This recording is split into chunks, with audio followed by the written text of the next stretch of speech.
Portugalete está celebrando el 700 aniversario de su fundación y en un día de esos del 700 aniversario con Roberto Hernández Gallejones, archivero municipal de Portugalete, historiador local.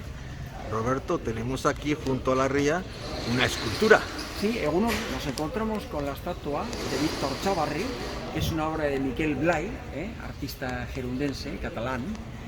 Y bueno, pues el año 1900 falleció en Marsella, estando con el doctor Ailfa, que no pudo hacer nada por salvar su vida, el gran capitán de empresa vasco, vizcaíno y portugalujo, nacido en la calle El Medio, precisamente. Y bueno, pues es un típico día euskaldún, lluvioso. La calle Santa María es una de las 4 calles fundacionales de Portugalete, junto con la calle Víctor Chávarri, en honor al capitán de empresa. Tras su fallecimiento, la calle del Medio, la calle del Medio que decimos los portugalujos, la calle Coscojales y la antigua calle de la Barrera, que ahora se llama calle Casilda y Turífar. Entonces, bueno, pues esta es una calle muy histórica, como todas las que componen el casco viejo de la villa de Portugalete. Se puede citar, aquí me gusta muchísimo hablar de este gran edificio, actualmente la Pensión Santa María, es el edificio construido en el número 1 de la calle por Leonardo Rucabado, el famoso arquitecto cántabro, para don Elías López Bustamante, el célebre farmacéutico portugalujo, el gran sabio también, una persona que era además un formidable orador. Y bueno, pues como todas las calles que componen nuestro casco viejo, también la calle Víctor Chávarri, un poquito menos ya en la actualidad, por supuesto, la calle Casilda de Turífar, la antigua calle de la Barrera, se llama calle de la Barrera porque ahí era donde empezaba la muralla, en una parte de nuestro lienzo de murallas, portugalujo, y luego la calle Coscojales, que ahora quizás tengan más una función hostelera, por los bares y las cafeterías de que disponen. Estas 2 calles, Santa María y la calle del Medio, son pues el corazón de la villa y las calles comerciales por antonomasia de Portugalete. Ante de una torre histórica. Roberto. Sí, efectivamente, nos encontramos junto a la Casa Torre de Salazar, la denominada siempre Casa Torre del Salazar, aunque bueno, hubo más, hubo varias. En concreto, esta no es la Casa Torre de Salazar en la que en 1476 falleció el célebre banderizo y cronista vasco Lope García de Salazar. Esta es otra, es una posterior de la etapa de Ochoa de Salazar, llamado el Preboste, de finales de los años 90 del siglo XV, o sea, es posterior a su fallecimiento, por supuesto. Bueno, de todas formas, esta torre es un símbolo enorme de lo que fueron los Salazares, esa dinastía salazariega, tan importante en Portugalete a lo largo de su historia, porque fueron los prebostes de lo que algunos habían llamado en su día la Villa Imperio, como dijo Mariano Ciriqueín Gaiztarro, el célebre historiógrafo y secretario general del Ayuntamiento de Portugalete. Bueno, esta torre luego ya en 1958, 56, 57 y 58 fue restaurada más o menos con la fisonomía que tenemos en la actualidad por el arquitecto guipuzcoano Irizar, ¿no? Joaquín Irizar. Y bueno, pues en la actualidad es uno de los equipamientos principales del Ayuntamiento de Portugalete tras su restauración y tal, y luego restauraciones posteriores. Aquí se realizan, como sabemos, una serie de actos de tipo de eventos oficiales y sobre todo pues muchas exposiciones, ¿no? La verdad es que se ha dicho es que es largo el camino que ha tenido la torre desde el punto de vista expositivo y bueno, y lo seguirá teniendo en el futuro. Tenemos también en esa misma torre una exposición permanente con algunos de los documentos del Archivo Histórico Municipal, de los más relevantes, Se pueden ver ahí algunos libros precisamente del siglo XVIII, libros que contienen pues un listado, un poco un inventario de carácter general y explicativo de los fondos del Archivo Histórico Municipal de Portugalete, que podría catalogarse como uno de los, quizás el quinto o sexto de Vizcaya. Ya nos acompañan con un día de sirimiri muy característico del Cantábrico. Roberto, y ya con este día, ¿qué comentamos con todo esto que tenemos a la vista? Efectivamente, tenemos un típico día vasco, euskaldún, un típico día cantábrico de nuestra costa, de nuestra Abra.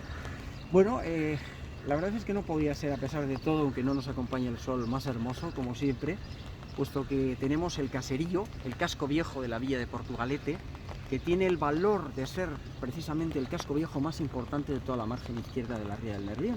Habría que llegar a Bilbao, o por supuesto ya a otras localidades vizcaínas, para encontrar algo semejante. Es un casco viejo medieval, de origen medieval, reformado fundamentalmente en el último tercio del siglo XIX. por supuesto, la estampa, la imagen tan característica nuestra y símbolo de Vizcaya, que es el puente colgante.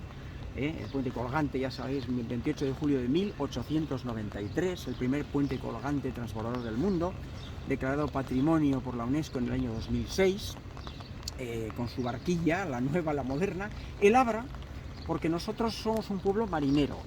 Bernardo Achaga solía decir, cuando estaba en la Gau Escola y luego posteriormente, que Portugalete es un pueblo tocado por la gracia del mar. El mar es lo que realmente ha regido la vida portugaluja durante toda su historia. También las vides, también nuestros ricos viñedos de nuestro rico Chacolí, que en la etapa de Marcos de Escorihuela, el famoso médico, el famoso doctor e historiógrafo no portugalujo de Olocau del Rei, de la provincia de Castellón, pero que se hizo un acérrimo jarrillero, se dijo que era el famoso Morera, el famoso Morera, que incluso podría equivaler a ciertas bebidas de tipo carbónico, como los cavas o los champanes, ¿no? Bueno, pues es el Abra, es la entrada al camino del mundo. Podríamos decir que nuestro Abra es el camino del mundo, o uno de los caminos principales del mundo. La basílica nos acompaña. Roberto, la basílica, ¿qué historia tenemos aquí en este gran mirador? Hemos hablado del puente colgante, pero yo, desde luego, incluso en mis gustos, me inclino a favor de la basílica. Nuestra basílica lo es una basílica menor desde el año 1951, cuando Monseñor Chopitea era el presbítero, el cura párroco principal de la misma, y desde luego, vamos, yo pienso que es un templo glorioso. El triforio que tiene en su interior es hermosísimo y muy característico. Por supuesto, destaca enormemente su retablo. El retablo es una obra de artífices maravillosos de origen flamenco, los hermanos Bogrand, y luego, bueno, colaboraron otros como Juan Inberto, Juan de Ayala. Maese Garita es el artífice principal de lo que es la estructura principal del templo. A mediados del siglo XVI se podría decir que ya estaba prácticamente terminado. La fecha fundacional o inicial no es 1322 cuando se funda la villa, porque es otra iglesia la que existía entonces. Quedaba un resto en el ábside actual de esa misma iglesia, pero esta iglesia procede de finales del siglo XV. Una de las fechas que teníamos anteriormente era marzo de 1492, antes del descubrimiento de América. Ahora algunos se inclinan a pensar que es algo anterior, que quizás hacia 1487 ya se estaría construyendo. En el siglo XVIII se construyó a finales del siglo XVII y luego ya en el siglo XVIII se va a construir, se va a rematar lo que es la torre de campanas. Esa torre de campanas pues sufrió evidentemente el asedio carlista y fue desmochada por los cañones de los sitiadores en el segundo asedio carlista de Portugalete de 1873-1874, pero luego entre 1886 y 1895, gracias también al dinero que Manuel Calvo, el famoso indiano portugalujo, el que luego legó el hotel en la villa de Portugalete, pues se pudo reparar y se hizo siguiendo afortunadamente el molde arquitectónico anterior. Había una idea de hacer un prisma neogótico o un molde neogótico, pero no, se siguió afortunadamente lo que es la linterna y lo que es la torre, tal como estaba proyectada desde fines del siglo XVII, que se empezó a construir, y luego ya en los años 40 del siglo XVIII, que es cuando se remató.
Más o menos me solicitan unas ciertas palabras sobre María Díaz de Haro y a cuenta del libro poético, de poesía épica o poesía larga, narrativa que he hecho sobre ella.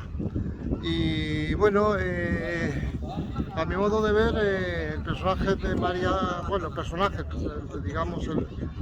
personaje histórico, que luego al final, claro, al ser una novela, pues un poema largo, acaba siendo un personaje, como si fuese casi un personaje narrativo más. El problema de fondo es que, claro, estamos hablando de un personaje medieval, es un personaje femenino que luchó por sostener una serie de tendencias que tenía su familia en cuanto a la hora de estar con, digamos, con el poder, por así decirlo, con el poder local en el señorío de Vizcaya, y por el hecho de ser mujer no le dejaban hacer ese tipo de sostener ese poder. Entonces se dio la circunstancia de que tanto el marido como los hijos el hijo no estaban capacitados para hacer ese gobierno por circunstancias de índole familiar y cosas de esas, y al final ella se tenía que encargar de hacer la gestión un poco en la sombra, pero claro, es decir, poniendo el nombre. Entonces, al final acaba siendo un personaje muy extraño, porque está un poco entre a caballo de una persona que tiene que autorrealizarse y una persona que, claro, es decir, por su posición dentro de la nobleza castellana, podía hacer ese tipo de papel, pero claro, era el papel que hacían los hombres, digamos, los hombres que gobernaban. Y entonces, claro, al final el resultado de la obra, o por lo menos la sensación que me daba, pues era que había que hacer un poco una reflexión, pues por así decirlo, de índole feminista, sobre la visión de una cierta necesidad de igualdad entre el hombre y la mujer, claro, en este caso, teniendo en cuenta que, claro, que a María Díaz de Haro es decir, la legislación de entonces no la dejaba gobernar desde el principio, sino que tuvo que insistir un poco en que podía hacer el gobierno, ¿no? Que podía tomar las riendas del señorío de Vizcaya. Ría de Portugalete, la ría de la vida, la ría de la historia en 700 años, y aquí en la ría de Portugalete, llamada también Ría de Bilbao, Fidel Bilbao, poeta. María Díaz de Haro, obra poética seleccionado por el Ayuntamiento de Portugalete para la celebración del 700 aniversario de su fundación. La obra de María Fidel. Pues hola, buenas tardes. Iba a decir buenos días, pero no procede. Vamos a ver, si se me permiten unas palabras sobre María Díaz de Haro, y en este caso de la ría de Nervión y cosas así. Pues una de las cosas de las que no se tienen en cuenta habitualmente, quiero decir que cuando hablamos de María Díaz de Haro en la cuestión de que fundó la villa de Portugalete, se entiende a que la villa de Portugalete es una cosa destinada a potenciar y a hacer que el comercio esté muy bien establecido. Bien, ¿qué ocurre? Y es que Portugalete está al lado de una ría, y de alguna manera u otra, pues en la ría del Nervión se ha tenido que hacer pesca. Quiero decir, que si sales al mar sería pues una pesca de altura, y en las cercanías al puerto pesquero que habría aquí, da igual que fuese un puerto pesquero grande o pequeño, se tenía que hacer pesca de bajura, más o menos, ¿vale? Entonces, lo que haría María Díaz de Haro al fundar la villa de Portugalete sería también fortalecer ese tipo de comercio marítimo, ¿vale? Que estaría muy ligado a estos paisajes y a esta historia. Y es una cosa curiosísima que, siendo evidente aquí, que de vez en cuando vemos barcos y vemos tal, que muchas veces se nos olvida que Portugalete tiene una historia marinera pues bastante profunda. O si no nos damos cuenta que la ha tenido, pues debería de haberla tenido. Y entonces, bueno, pues yo creo que María de Haro en ese sentido hizo bastante por esta situación.